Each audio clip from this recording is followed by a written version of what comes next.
Hello student, नमस्कार सभी को। मैं सरिता एक बार फिर से आप सभी का स्वागत करती हूँ अपने परिवार का एग्जाम अड्डा पे। आप सब कैसे हैं? उम्मीद करती हूँ आप सब अच्छे होंगे, मस्त होंगे। तो चलिए शुरू करते हैं आज का सेशन। आप सब अच्छे से प्रिपरेशन कर रहे होंगे। तो आज हम लोग पहुंच चुके हैं प्रैक्टिस सेट नंबर 22 पे।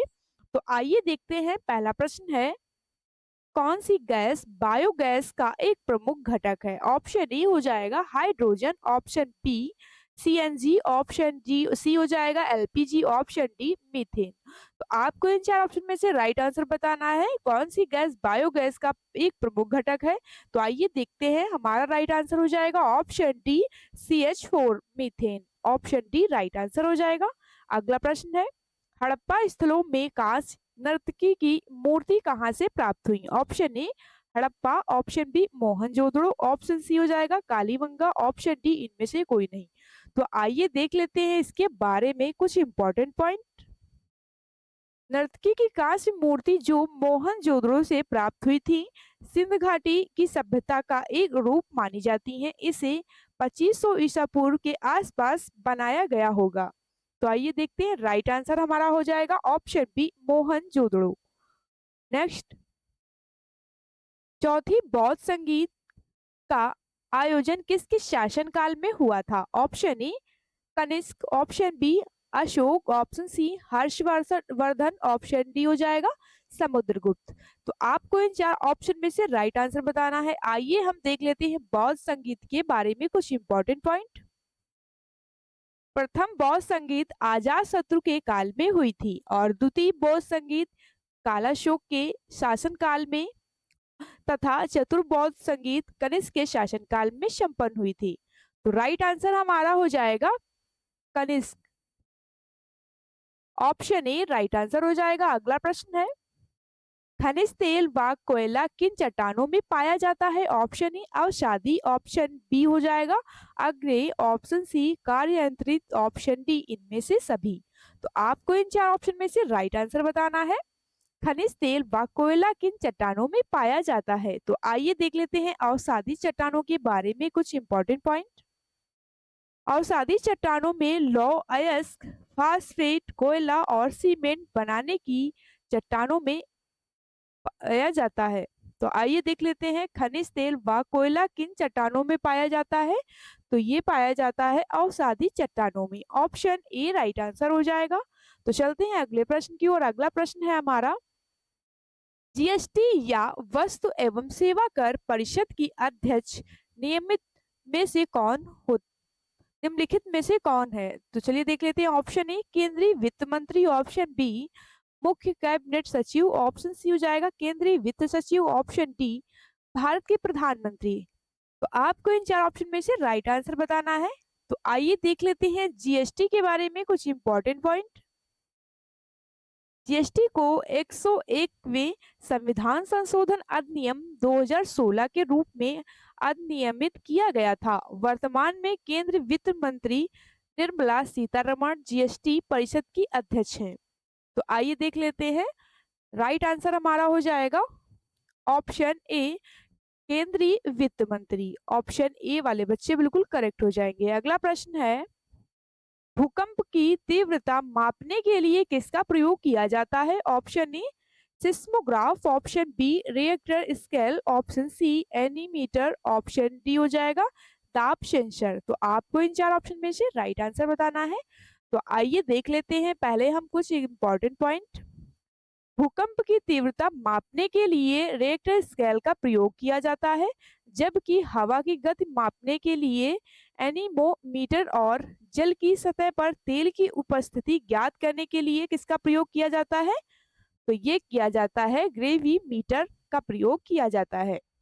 तो आइए देख लेते हैं भूकंप की तीव्रता मापने के लिए किस यंत्र का प्रयोग किया जाता है। तो चलिए देख लेते हैं। राइट आंसर हमारा हो जाएगा रिएक्टर स्केल का, ऑप्शन बी राइट आंसर हो जाएगा। अगला प्रश्न है, भारत सरकार के किस अधिनियम के साथ माउंट केयू चेम्सफोर्ड सुधारों ने जाति में वैध शासन की व्यवस्था की थी? ऑप्शन ए भारत सरकार अधिनियम 1892, ऑप्शन बी भारत सरकार अधिनियम 2009 में, ऑप्शन सी हो जाएगा भारत सरकार अधिनियम 1919 में, ऑप्शन डी भारत सरकार अधिनियम 1935। आपको इन चार ऑप्शन में से राइट आंसर बताना है।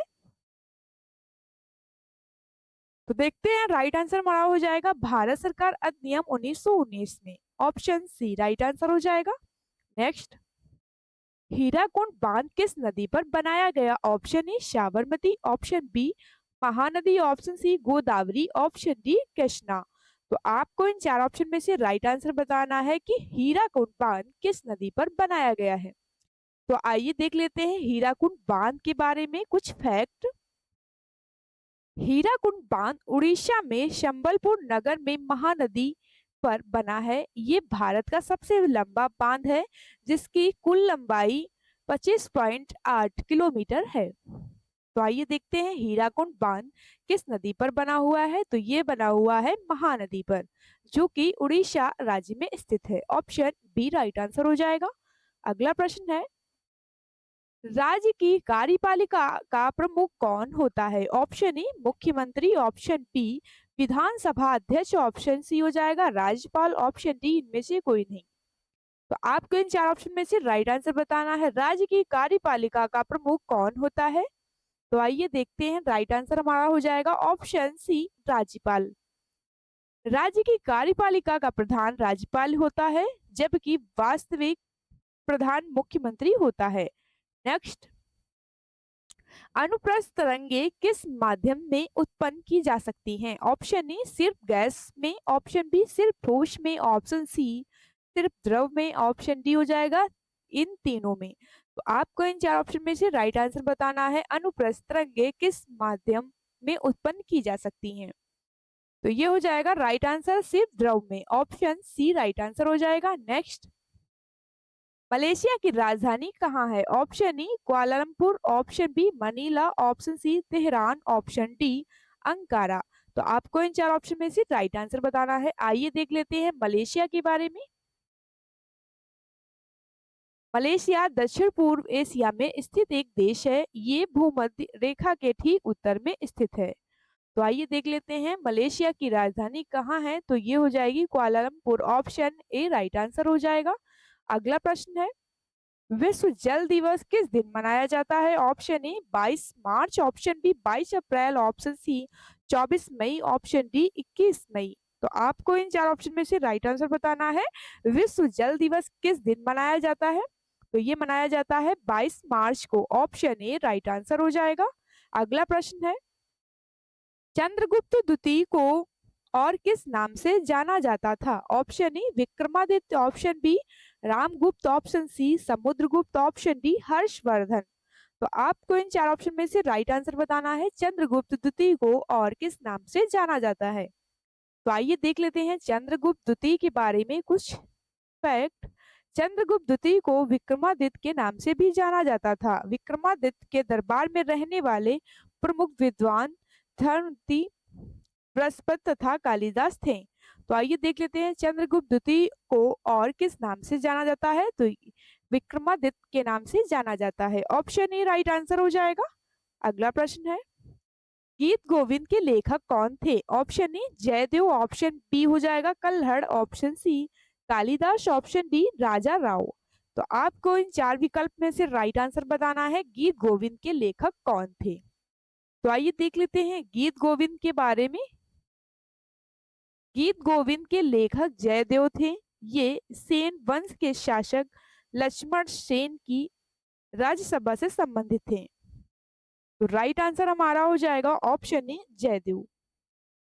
अगला प्रश्न है, सूर्य से बढ़ती दूरी के अनुसार ग्रहों का सही क्रम कौन सा है? ऑप्शन ए बुध शुक्र मंगल पृथ्वी, और बुध पृथ्वी शुक्र मंगल, ऑप्शन सी हमारा हो जाएगा बुध मंगल पृथ्वी शुक्र, और ऑप्शन डी बुध शुक्र पृथ्वी मंगल। तो सूर्य से बढ़ती दूरी के अनुसार ग्रहों का सही क्रम क्या है? तो ये हो जाएगा बुध शुक्र पृथ्वी मंगल, ऑप्शन डी राइट आंसर हो जाएगा। अगला प्रश्न है,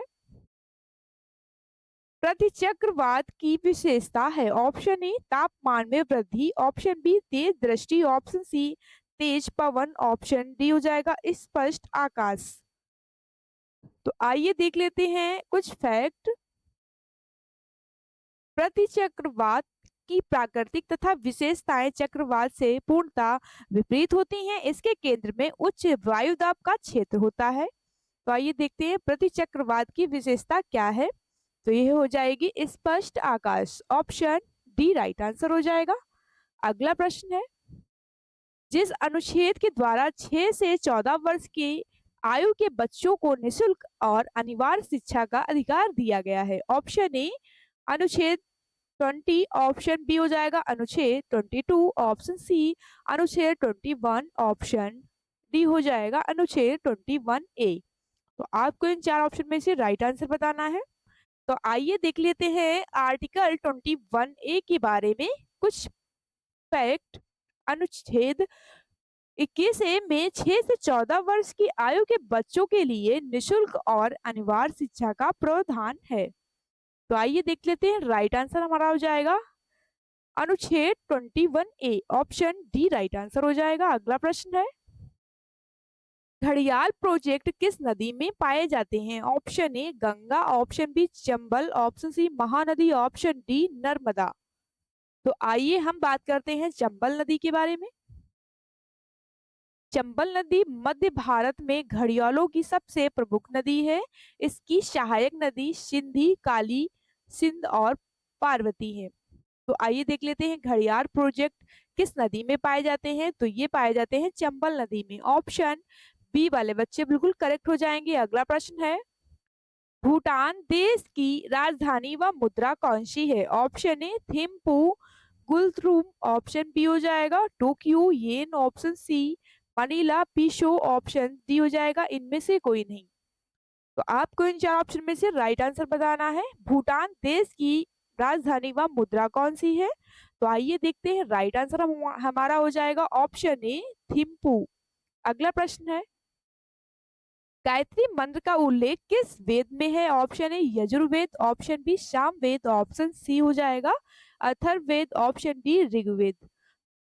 तो राइट आंसर हो जाएगा गायत्री मंत्र का उल्लेख किस वेद में है। तो ये हो जाएगा ऋग्वेद में, ऑप्शन डी राइट आंसर हो जाएगा। अगला प्रश्न है हमारा, इंग्लैंड के हाउस ऑफ कॉमन्स द्वारा भारत के किस गवर्नर जनरल पर महाभियोग चलाया गया था। Option A Warren Hasting, option B Wellesley, option C Cornwallis, option D William Bentinck. तो आपको इन चार ऑप्शन में से राइट आंसर बताना है। आइए देख लेते हैं, इंग्लैंड के हाउस ऑफ कॉमन्स द्वारा भारत गवर्नर जनरल वारन हेस्टिंग पर 2 बार महाभियोग चलाया गया था। तो राइट आंसर हमारा हो जाएगा, राइट आंसर हो जाएगा option A Warren Hasting, option A right answer हो जाएगा। अगला प्रश्न है, प्रथम पंचवर्षीय योजना में सर्वाधिक प्राथमिकता किससे दी गई थी। ऑप्शन ए कृषि, ऑप्शन बी व्यापार, ऑप्शन सी उद्योग, ऑप्शन डी हो जाएगा परिवहन। तो आपको इन चार ऑप्शन में से राइट आंसर बताना है। आइए हम बात करते हैं प्रथम पंचवर्षीय योजना के बारे में।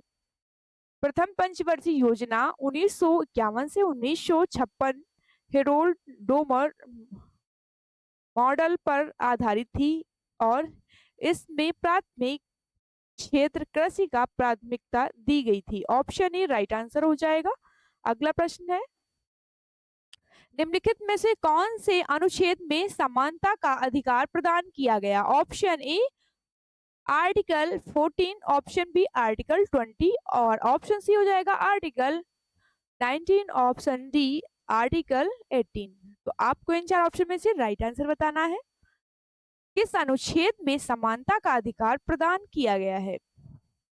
तो आइए देख लेते हैं, राइट आंसर हमारा हो जाएगा ऑप्शन ए अनुच्छेद 14 में, ऑप्शन ए राइट आंसर हो जाएगा। भारतीय संविधान में समानता का अधिकार को भाग 3 में वर्णित मौलिक अधिकारों के अंतर्गत अनुच्छेद 14 में शामिल किया गया था।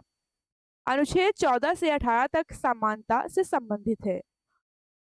अगला प्रश्न है, शून्यकाल किसका विवेकाधिकार होता है। ऑप्शन ए प्रधानमंत्री जी का, ऑप्शन बी विपक्ष के नेता, option C Lok Sabha speaker, option D राष्ट्रपति। तो आपको इन चार विकल्प में से राइट आंसर बताना है। आइए देख लेते हैं शून्यकाल के बारे में। भारतीय संसद के दोनों सदनों में शून्यकाल प्रश्नकाल के ठीक बाद का समय शून्यकाल कहलाता है, जिसका समय 12 बजे से 1 बजे तक होता है। ये लोकसभा स्पीकर का विवेकाधिकार होता है। तो राइट आंसर हमारा हो जाएगा ऑप्शन सी, लोकसभा स्पीकर। अगला प्रश्न है, गामा किरणें हैं। ऑप्शन ए हमारा हो जाएगा उच्च ऊर्जा वाली विद्युत चुंबकीय तरंगे, ऑप्शन बी उच्च ऊर्जा वाले इलेक्ट्रॉन, ऑप्शन सी निम्न ऊर्जा वाले इलेक्ट्रॉन, ऑप्शन डी उच्च ऊर्जा वाले प्रोटॉन। तो आपको इन चार ऑप्शन में से राइट आंसर बताना है। गामा किरणें हैं। तो आइए देख लेते हैं, गामा किरणें न्यूक्लियर फ्यूजन की प्रक्रिया में उत्पन्न होने वाली उच्च ऊर्जा विकिरण है जो रेडियोधर्मी क्षेत्र में उत्पन्न होती है। तो राइट आंसर हो जाएगा गामा किरणें हैं उच्च ऊर्जा वाली विद्युत चुंबकीय तरंगे, ऑप्शन ए राइट आंसर हो जाएगा। तो चलते हैं हम अगले प्रश्न की ओर। अगला प्रश्न है हमारा, निम्न में से किस वर्ष भारत में निजीकरण की नीति नहीं अपनाई गई? ऑप्शन ए वर्ष 1978 में, ऑप्शन बी वर्ष 1919 में, ऑप्शन डी हो जाएगा, ऑप्शन सी वर्ष 1946, ऑप्शन डी 2016। तो आपको इन चार ऑप्शन में से राइट आंसर बताना है। तो चलिए देख लेते हैं, राइट आंसर हमारा हो जाएगा ऑप्शन बी 1919 में। अगला प्रश्न है, घरेलू मक्खी द्वारा फैलने वाले रोग, ऑप्शन ए हैजा, ऑप्शन बी हो जाएगा plague, option C AIDS, option D हो जाएगा ये सभी। तो आपको इन चार ऑप्शन में से राइट आंसर बताना है। घरेलू मक्खी द्वारा फैलने वाला रोग है तो ये हो जाएगा हैजा, ऑप्शन ए राइट आंसर हो जाएगा। नेक्स्ट, तो आज का सेशन हमारा यहीं तक था। अगर आप लोगों को ये सेशन पसंद आया हो तो लाइक, शेयर और चैनल को सब्सक्राइब करें। जय हिंद, जय भारत। फिर मिलते हैं अगली क्लास में। Thank you so much.